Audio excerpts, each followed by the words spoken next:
Hi! In front of me is Xiaomi Redmi 10A, and today I would like to show you how you can download and apply Animated Live Wallpaper called Magic Fluids.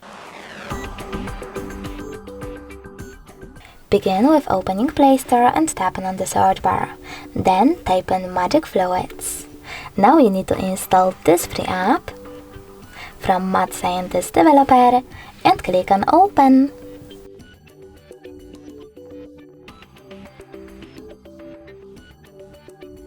Now click on those three lines at the bottom right corner and tap on Settings at the top. In order to use this app, you need to choose I accept in this pop-up. Now from here, adjust all of wallpaper settings however you wish to.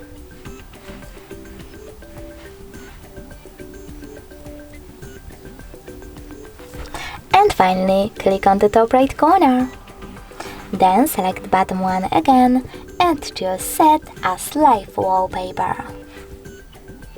Then you need to click on Set Wallpaper over here and tap on Home Screen or Home Screen and Lock Screen. Now when I swipe up and click on Home button, as you can see, my wallpaper was successfully applied. Thanks so much for watching. If you enjoyed this video, smash that like button, comment and subscribe. Bye!